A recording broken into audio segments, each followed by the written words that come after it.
Part 1. Well, we run two business courses here, the BA and the MBA. Which course were you interested in? First, you have some time to look at questions 1 to 3.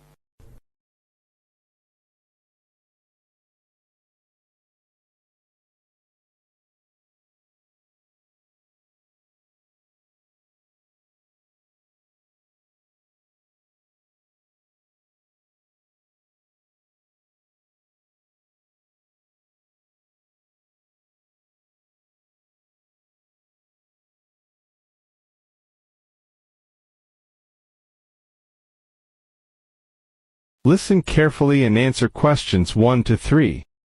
Hi. Good morning. Can I help you? Yes, I'd like to enrol in your business course. Well, we run two business courses here, the BA and the MBA. Which course were you interested in? I don't have a degree, so I won't be able to study the MBA. That's right. Okay, if you'd like to give me some details, I'll complete an application form and someone from the business department will contact you directly. First, what's your name? Jane Kinsella. Kinsella. Could you spell that for me? It's Kinsella. Okay, and how old are you, Jane? Well, my date of birth is the 4th of August 1982. Good, thanks. Can you tell me where you're from? I'm from Britain. And where do you live now? Number 32 Mate Road, Auckland. Can you spell your road name for me? Yes, it's M-A-I-C-H. Right, thank you.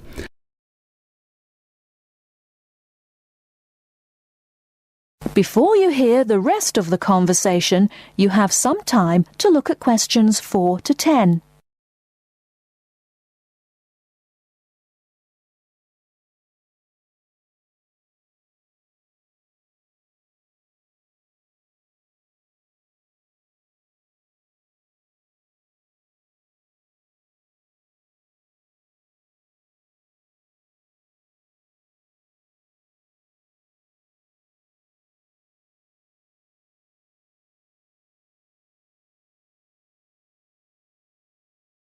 Now listen and answer questions 4 to 10. Thank you. Do you have a contact number? Only a mobile. It's 021 455 7326. And what are you doing now? Well, I was working in a shop until 2 weeks ago, but at the moment I'm not doing anything. Good. Now, if we can move on to your education. Do you have any qualifications? As I said, I don't have a degree, but I do have 4 A levels. I'll write that down. So your ideal choice is to study the BA in Business Studies, is that right? Yes, that's right. If I can't enrol in that course, I'll wait until the next intake. Okay, so no second choice of study. Tell me, why do you want to study the BA in Business? Well, I'm very interested in becoming self-employed at some time in the future, but I need some experience in a larger company first, and they won't accept people without a BA. And how will you pay for the course? I'll use my savings for most of the course, and if I have any problems, I'll take a part-time job. But I hope I won't have to. That's fine. I'll just write savings. And now a final question. Do you mind if I ask you why you want to study here? Not at all. Your course was actually recommended by a friend. He's in his second year now, but he thinks it's very good. Okay, that's great. I'll hand your application to the admissions office and they'll contact you from there. Thanks very much. Bye. That is the end of Part 1. You now have half a minute to check your answers.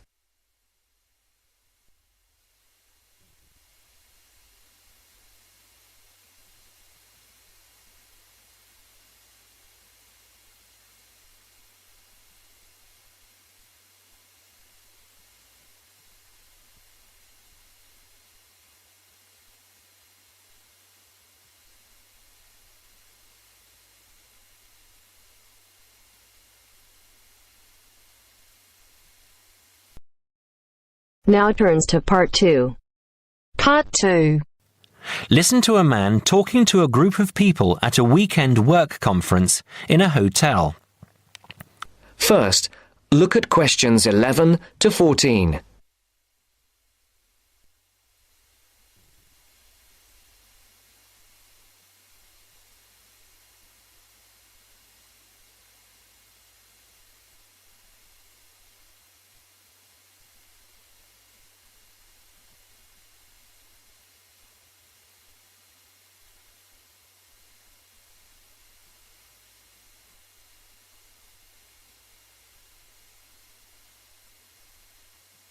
Listen carefully. And answer questions 11 to 14. Okay, can everyone listen again now, please? Now you know how much of the weekend will be work and what some of the meetings and sessions are about, I'd like to tell you something about how you can spend some of the free time you have over the weekend, both inside the hotel and outside in the town centre. As I've said, you'll be free from around 5 today and on Saturday and from lunchtime on Sunday, and there's plenty to do. This is the first time we've had the conference at the Royal Spa Hotel, and I'm sure you'll agree it's a very nice place. Really, there's no need to leave the hotel at all if you don't want to, but I'm sure some of you will want to get out for a change of environment. Okay, first, restaurants and bars. I'm sure you all saw that there was a bar near the entrance as you came into the hotel, but there are actually 2 more bars.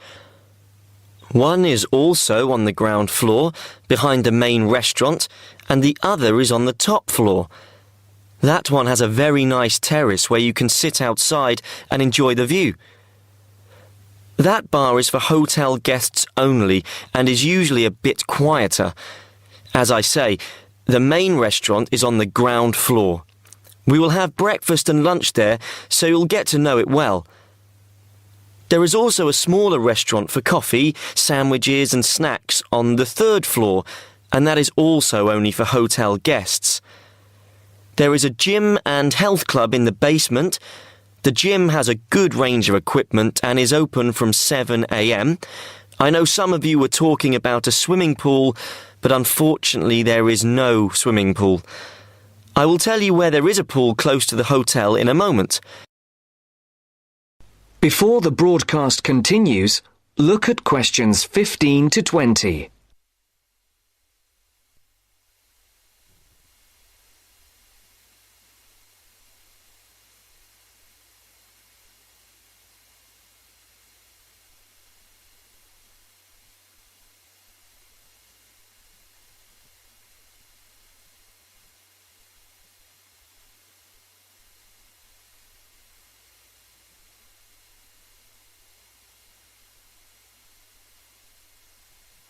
You will now listen to the second part of the talk.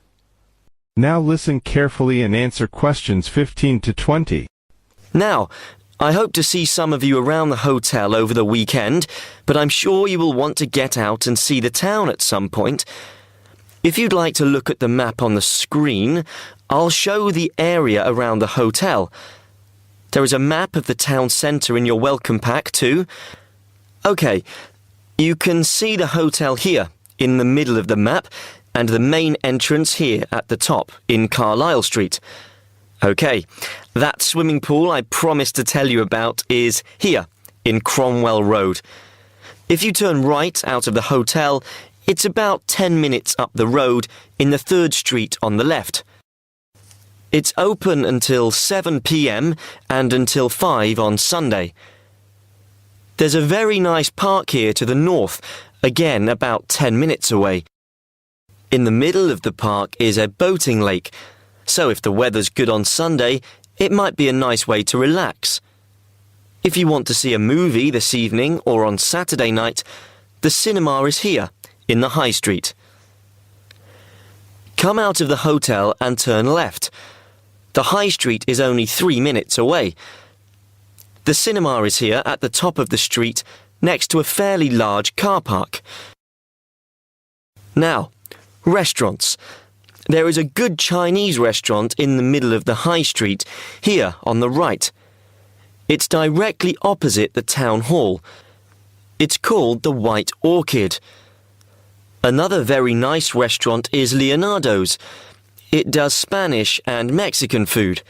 It's here, at the bottom of the High Street. So, turn left at the end of Carlisle Street, walk down for 5 minutes, and you'll see it on the other side of the road. I went to Leonardo's last time I was here, so I can recommend it. Now, if anyone wants to see some live music, there is always a jazz band playing at the Pink Coconut. Yeah, that's right, the Pink Coconut. That's here, in a little street behind the hotel. The street name is not on the map, but it's easy to find. Turn right out of the main entrance, and then take the first right to go back round to the back of the hotel. So, I think that's everything. Please ask me if you have anything else. That is the end of part 2. You now have half a minute to check your answers.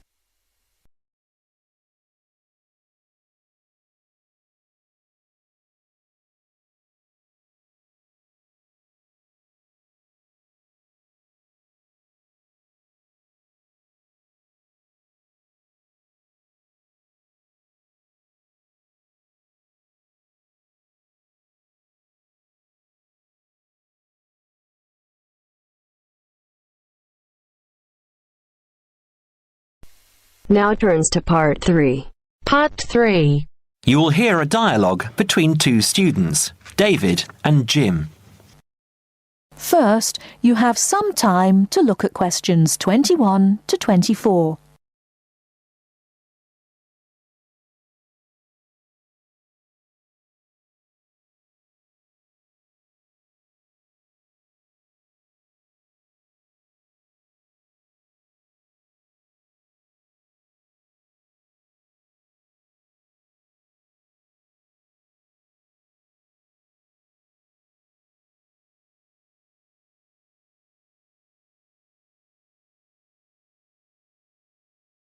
Now, listen carefully and answer questions 21 to 24. Hi, Jim. Hi, David. I'm glad I found you. I've got a topic for our presentation next month. What is it? I thought it would be a good idea to talk about glass and how it's recycled. That doesn't sound very interesting. That's what I thought, but it is. Did you know that glass has been around since as early as 4000 BC, when glass was used in the Middle East as a glaze to decorate beads? Is it really that old? Yes, and by 1550 BC, coloured glass vessels were widespread and used for cooking and drinking. The earliest known clear glass is a vase found in Nineveh in Assyria, dated from around 800 BC, which is now in the British Museum here in London. You know, I think I've seen that. I was at the British Museum a couple of months ago with Lisa. We don't realise how valuable glass was. It wasn't used widely back then. Until the 18th and 19th centuries, glass was very expensive and was used for limited applications, such as stained glass windows for churches. Large-scale glass manufacturing began with the Industrial Revolution, with the mass production of glass containers beginning at the onset of the 20th century, and glass light bulb production automated in 1926. How expensive? I don't know. But nowadays glass is much less expensive and is taken for granted as a packaging material, in addition to its use in windows and other applications. Do you know what glass is made from? New glass is made from a mixture of 4 main ingredients: sand, soda ash, limestone and other additives.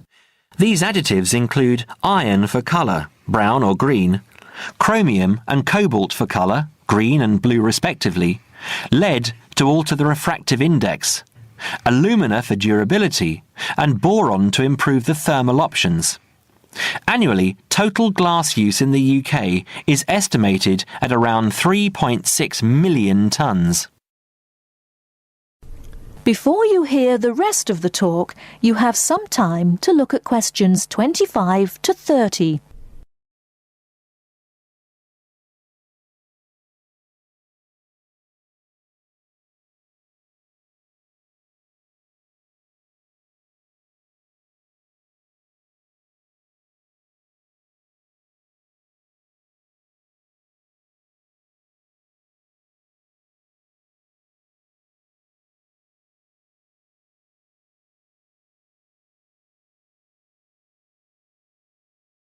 Now listen and answer questions 25 to 30. You're kidding. That's phenomenal. What do we do with all that glass? Where does it go? Using present technology, the UK glass industry has the capacity to recycle over 1 million tonnes of glass each year. And this, coupled with the material's unique ability to be infinitely recycled without compromising its quality, creates a compelling case for the recycling of glass. Despite this, glass makes up around 7% of the average household dustbin, and last year over 2.5 million tonnes of this material was landfill. How can glass be recycled? It can be recycled indefinitely as part of a simple but hugely beneficial process, as its structure does not deteriorate when reprocessed. In the case of bottles and jars, up to 80% of the total mixture can be made from reclaimed scrap glass, called cullet. What's it called? Cullet. C-U-L-L-E-T. Cullet from a factory has a known composition and is recognised as domestic cullet. From bottle banks it is known as foreign, and its actual properties will not be known. Recycling 2 bottles saves enough energy to boil water for 5 cups of tea. You know, I wouldn't mind a cuppa now. Did you know that recycling reduces the demand for raw materials? There is no shortage of the materials used, but they do have to be quarried from our landscape, so from this point of view, there are environmental advantages to recovering and recycling glass. For every tonne of recycled glass used, 1.2 tonnes of raw materials are preserved. Recycling also reduces the amount of waste glass which needs to be used as landfill. I know. It's a social conscience we all need to have.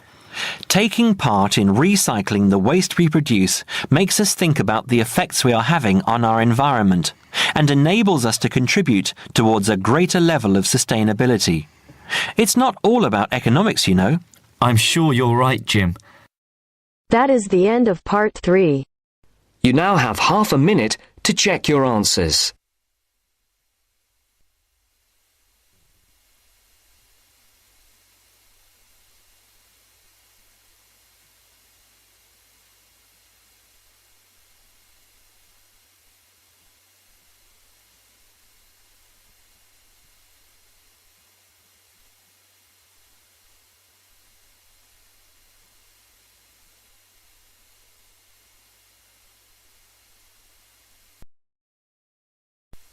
Now turns to part 4. Part 4. Listen to the continuation of the lecture about the human brain. Look at the diagram before you listen.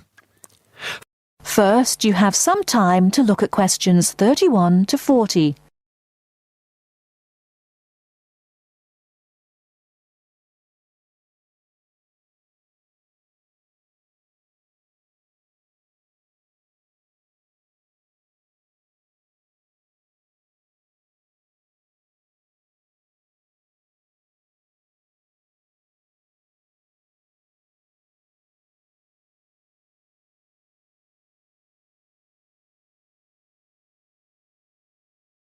Now listen carefully and answer questions 31 to 40.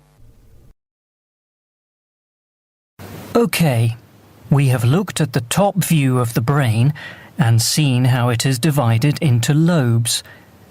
Now we are going to look at a more complex diagram of the centre of the brain.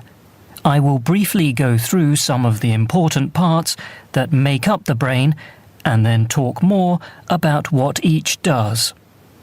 First of all, you can see that by far the largest part of the brain is the cerebrum, and it is made up of the 3 lobes we have already talked about. The lobe below, coloured yellow on the diagram here, is the cerebellum. Right in the centre of the brain here is the thalamus. The hypothalamus is part of it, but it has a slightly different function. Now here, running down from the centre of the brain, is the brain stem. It is made up of the midbrain, the pons, and the medulla oblongata, and is connected to the spinal cord, which you can see here at the bottom of the diagram. Now, finally, this little gland just to the left of the midbrain, it looks like a little tail, is the pituitary gland. OK, let's go back and say something about the function of the various parts of the brain. The cerebrum, the largest part, as we have said, has two halves or hemispheres. I will talk more about the difference between the two hemispheres later. The cerebrum is the part of the brain that is really our intelligence. It controls voluntary movement, that is, movement that we are in control of, speaking, for example. But it is also responsible for our emotional thinking and memory. The cerebellum is responsible for fine movement and coordination.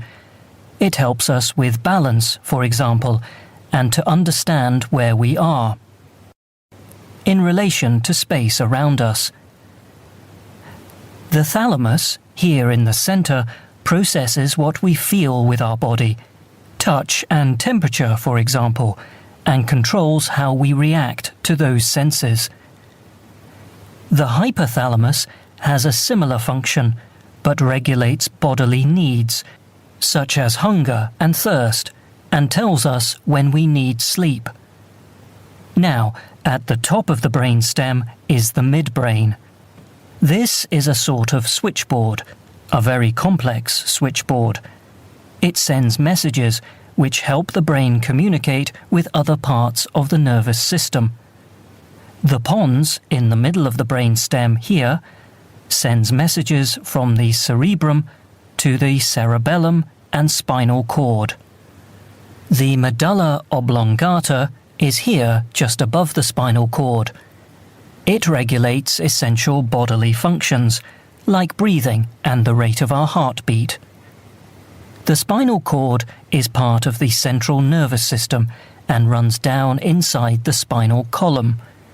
It connects the brain to nerves that go to the rest of the body. Now, the pituitary gland, this little gland, has a hugely important function. It releases hormones to the body that regulate all sorts of things. How quickly we grow, and the size we grow to, the rate at which we age. It also regulates whether we have a slow or fast metabolism and how we relate to stress. Now I am going to show you a model of the human brain, and I want you to identify. That is the end of part 4. You now have half a minute to check your answers.